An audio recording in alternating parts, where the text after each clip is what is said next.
Okay, first thing we're going to do today is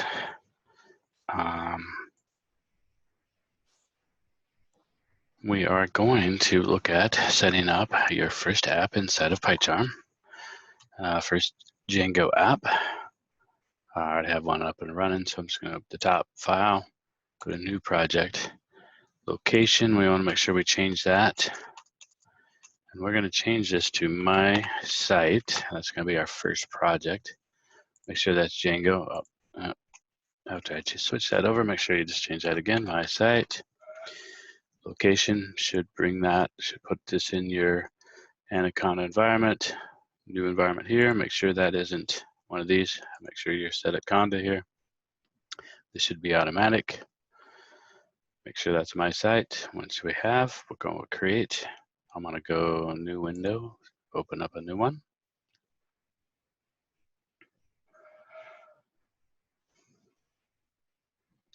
This will install Django for you, as you can see. Once that finishes up, we actually have my project. This always pops up for me anyway. It pops up Windows Defender, might be impacting. Just hit fix on that, configure automatically. Otherwise, that will be annoying and stay there forever. Any warnings on that? Illuminated Cloud, just close out of those if you get that. And then we can close this down here. This will stay unless you close it out. And now we have our first project, my site. And inside of my site, it sets up some standard documents in here, standard PY files. The main one, two that we'll worry about is going to be settings and URLs. Now I currently have my settings also to automatically open as soon as I click on those. So I'm going to close those out since they did open on that.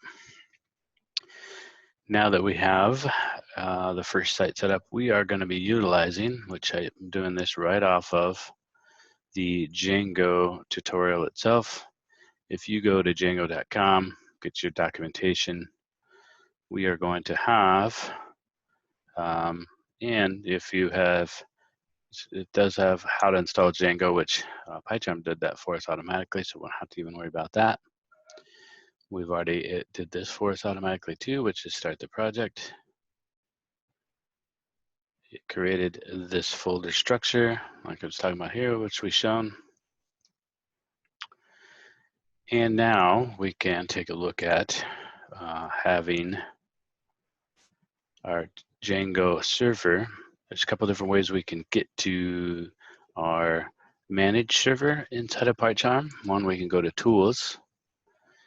And under Tools, we can get the Run Manager right here. And as you've seen, if we go back to that Tools, there is a shortcut that you can use, which is Control-Alt-R, which will bring this up for you too. And then according to our tutorial that we're going to be following, now we're going to create our first app inside of our project, My Site. And I'll get back to that. So we can do, just to make sure that we have everything up and running correctly in Django,